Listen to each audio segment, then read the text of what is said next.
Welcome to the Bookshop at the End of the Internet. This podcast is dedicated to helping book lovers discover new authors. Like all the best bookshops, this podcast is filled with all kinds of books and all kinds of authors. So tune in, browse around, find a new author, and discover a new favorite book at the Bookshop at the End of the Internet. I'm Stacey Horan, author, book lover, and host of the Bookshop at the End of the Internet. This is episode number 239. For more information about this or any of our episodes, go to my website, staceyhoran.com. If you enjoy the podcast, leave us a review, like us on social media, and share us with your friends, family, and fellow readers.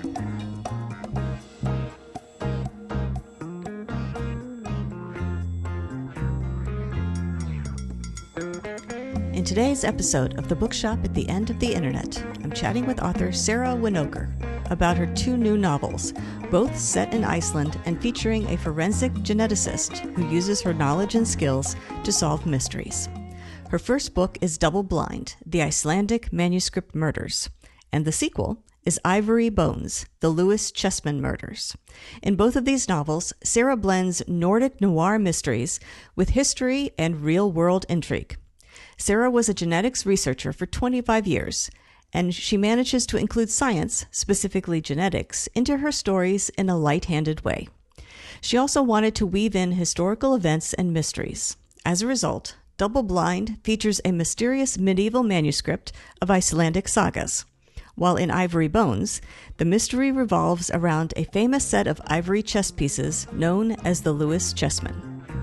In this episode, I'll chat with Sara about her writing journey, how her years of experience working with patients and their families helped her write about genetics in a simple and straightforward way, and how her lineage to a Barbary pirate worked its way into her novel, as well as a few other things. Coming up.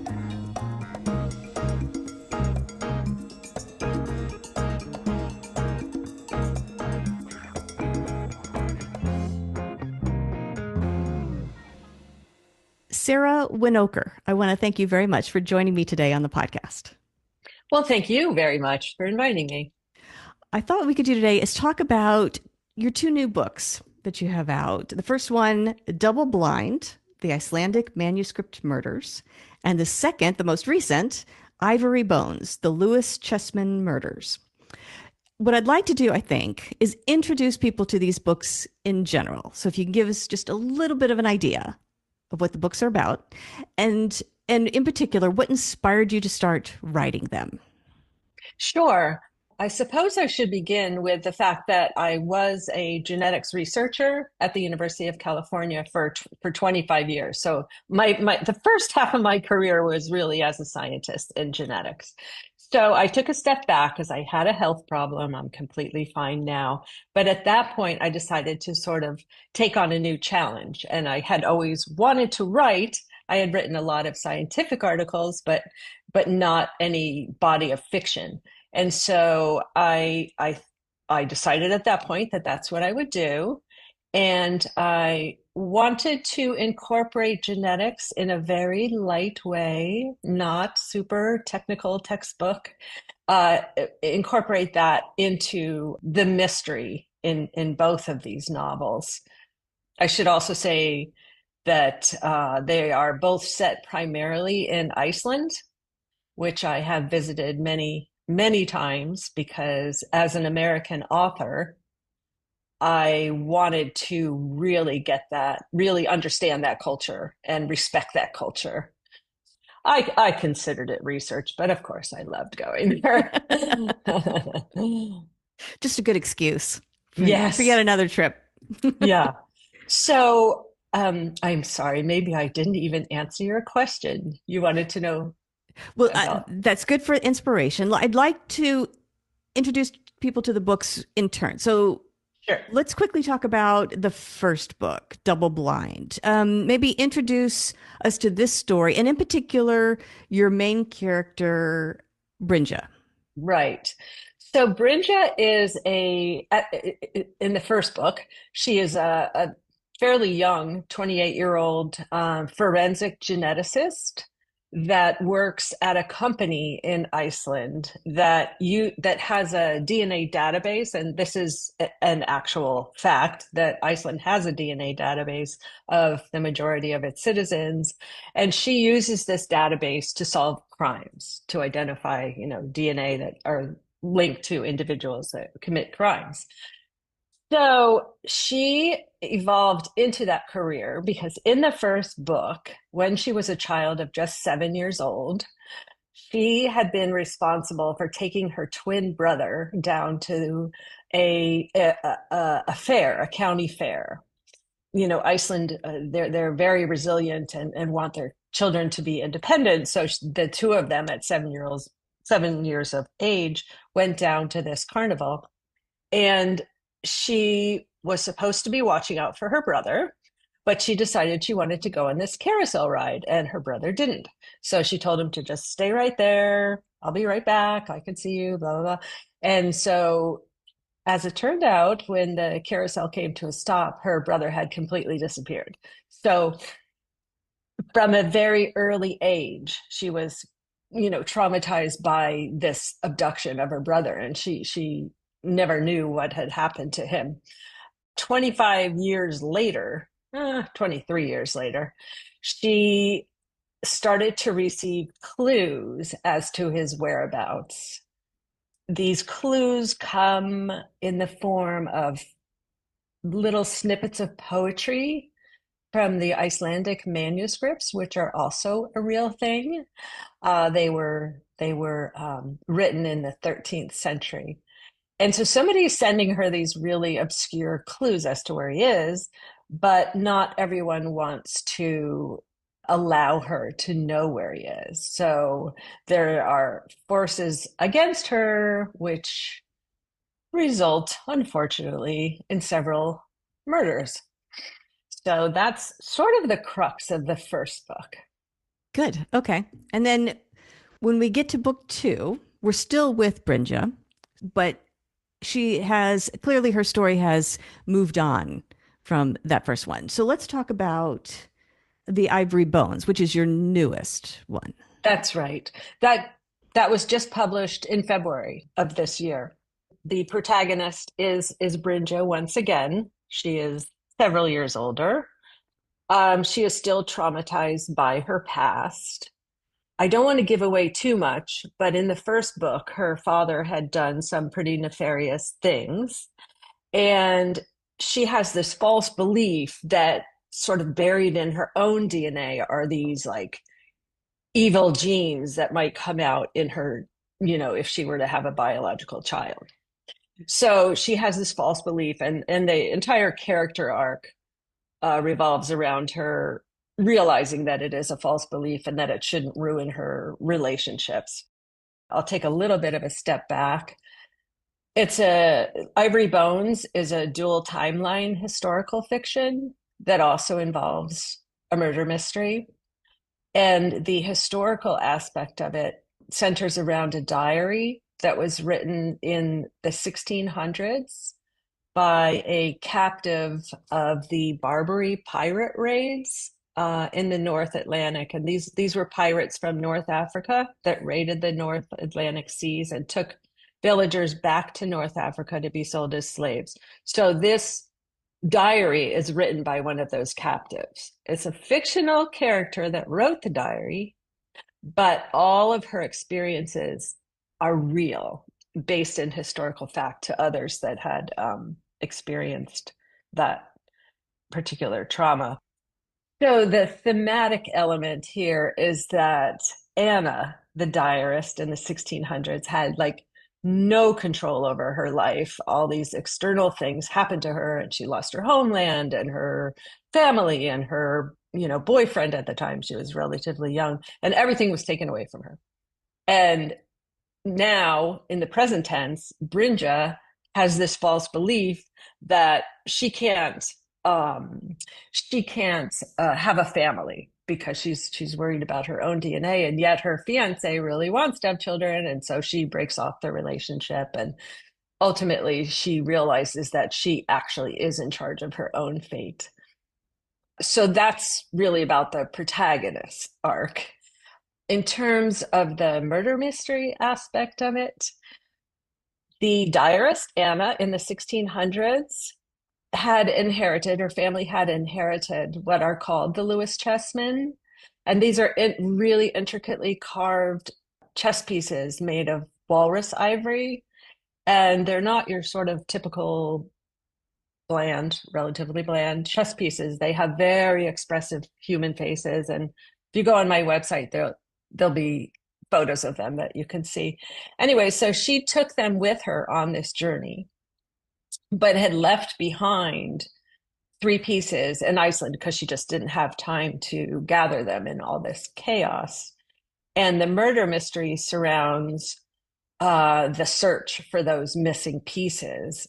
In the diary, there are clues as to where they can be found, and they're extremely valuable. These are real artifacts, and most of them are in the British Museum. There are indeed several pieces still missing. So a lot of the book is based in historical fact, but of course I intertwine fiction with it. So once again, there's a couple of sort of unscrupulous characters that want to find them. Right, right. Well, let's talk about weaving together sort of real life and fiction. How did you decide upon the Icelandic manuscript that you mentioned and these chess pieces and also the stories from the 1600s? So, Yeah. yeah, how did you find those and was that the inspiration for the stories, or did you know you needed something so you went looking for them after the fact?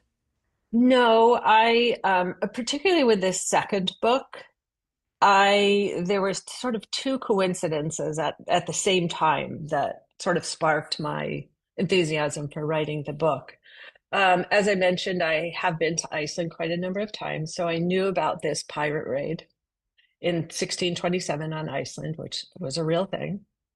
And my sister called me one day to tell me, she's a genealogist, or she's really interested in our family genealogy, and she said, do you know that we are descended from the mastermind, this pirate that raided Iceland in 1627? And I thought, oh my gosh. So that was a sort of personal connection to this, not necessarily in a good way, but I can't be responsible for somebody 400 years ago either. So that I wanted to learn more about the pirate raid. And at the same time, I happened to be reading a book called Ivory Vikings, which is a book by Nancy Marie Brown, which presents a lot of evidence for these Lewis chessmen actually having been carved in Iceland. So I just decided to put the two together. And I really love reading historical fiction, primarily because I always like to learn a little something while I'm reading. I love to be entertained, of course, and I really appreciate good writing, but I also like to learn a little something. So I decided to weave in that history. Well, let's also talk about something you mentioned earlier, this idea of weaving in your background, your scientific background, the light-handed approach to including DNA and Yes. DNA forensics and genetics and all of that. Because I imagine that is a rather difficult thing to do. One, to present that in a story, because I'm sure people who don't know a lot about it probably have a lot of preconceived ideas of what it is and what it means and ethics around it and moral Yes. questions it raises. But also people who are not familiar with that, who don't work in that field, who don't have that vernacular, probably can get easily lost when talking about it. So Right. how do you handle that with a light-handed approach? Yes, I felt it was extremely important to have a light-handed approach because I know that most people are not, don't have a background in genetics. So, but yet I wanted to, has have that as part of the mystery.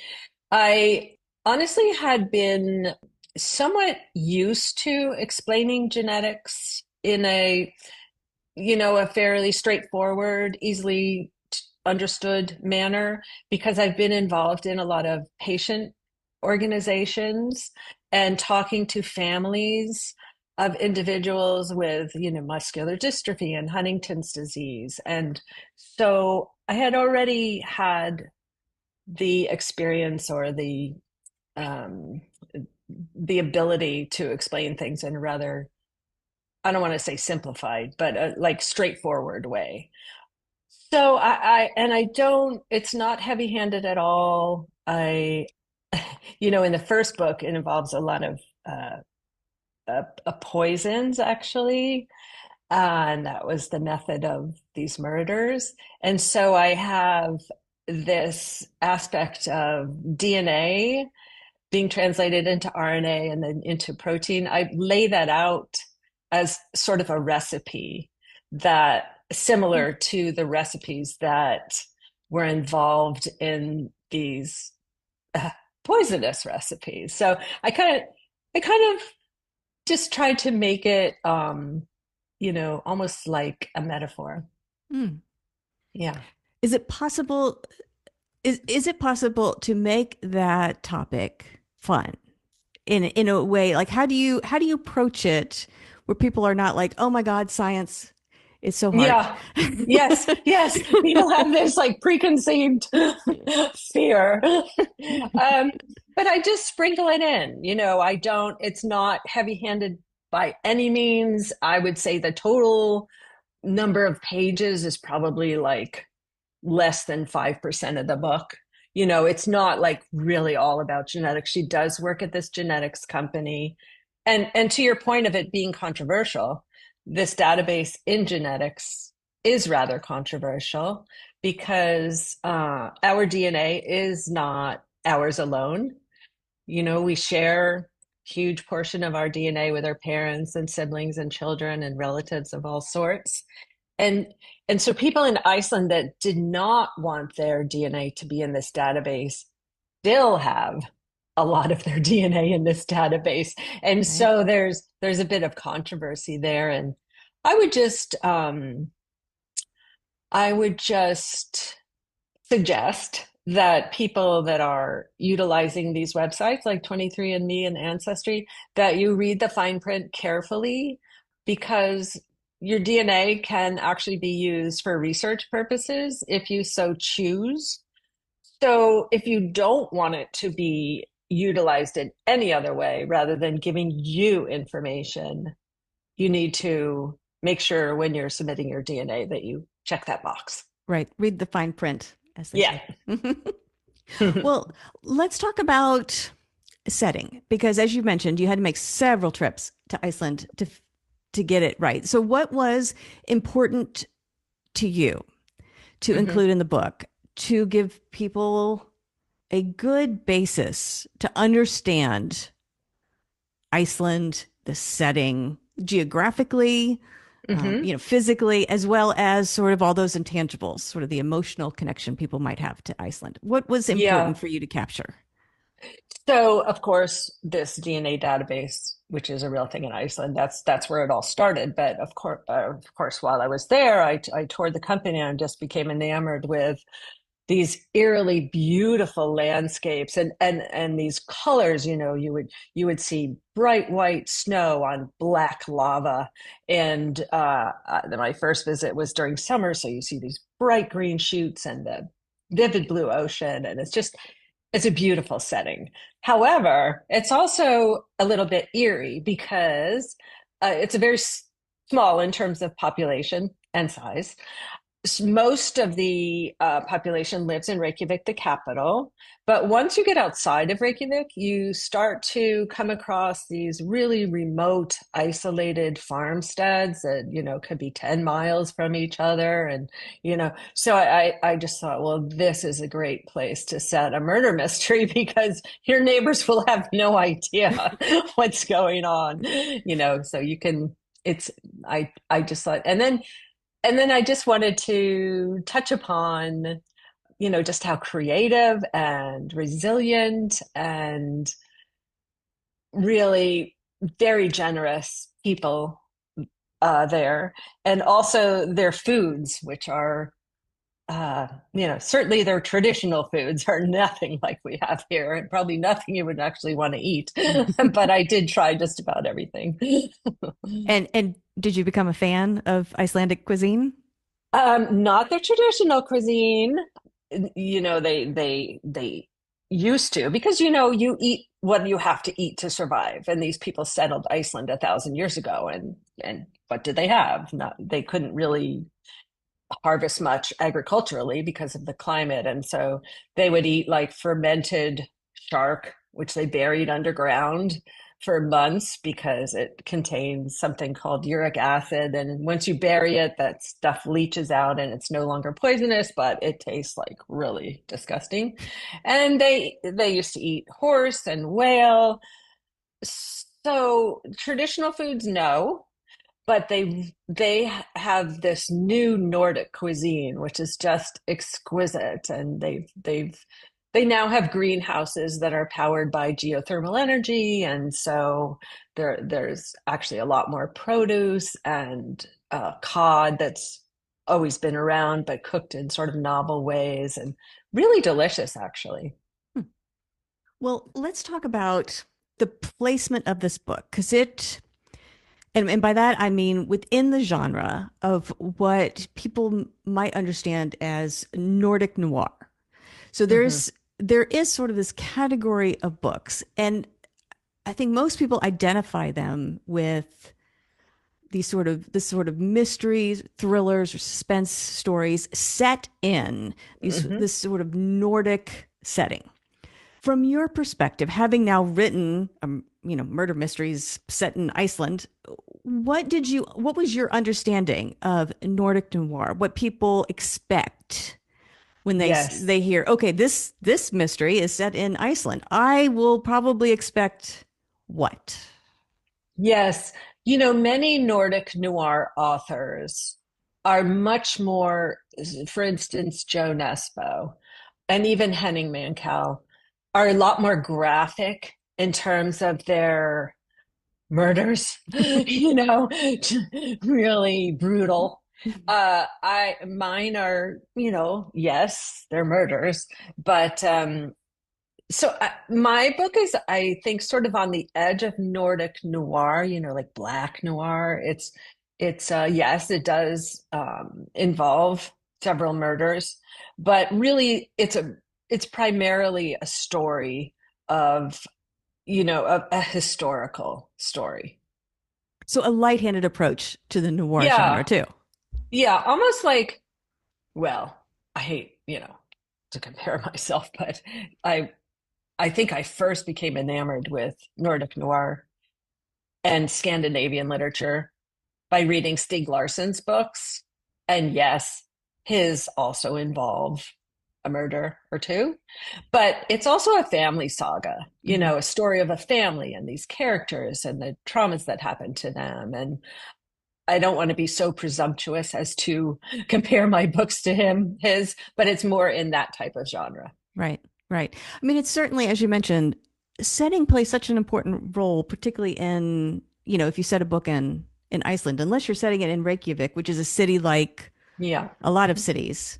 that's right. You set it out in the middle of nowhere where there's no one else. It's sort of adjacent to the idea of the locked room mystery, right? Because That's it's just you. It's just the family, the people you would normally interact with in this sort of isolated setting. right. And in the countryside, and certainly in the past, they stored a lot of their foods, root vegetables and so forth, in a root cellar. And that plays a sort of predominant role in my first book. So yes, not only they're isolated farmsteads, but even within those, there are places that one can hide all sorts of things. Excellent. Well, I'm curious, are there more Brinja stories in the future? Are you working on Ye- anything currently? yes, I have just begun to write a third novel. This one will be set in Greenland. I think I've pretty much covered Iceland.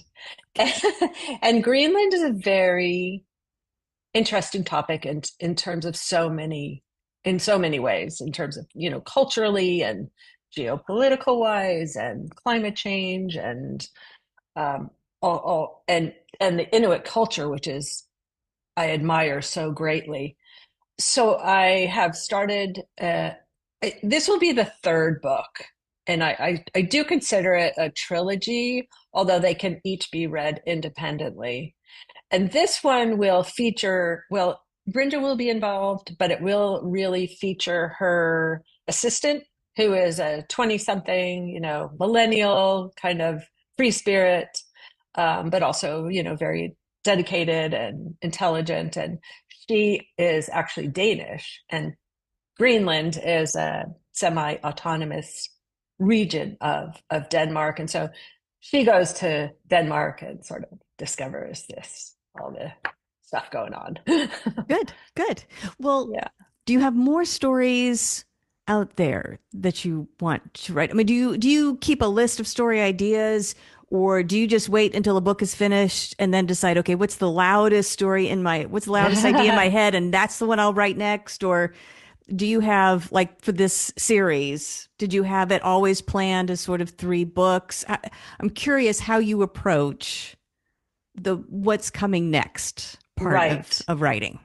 Well, in this particular case, I did want to write a trilogy. I just felt like I needed to wrap up some issues with the characters and also bring in sort of a new setting, although still Nordic, Mm-hmm.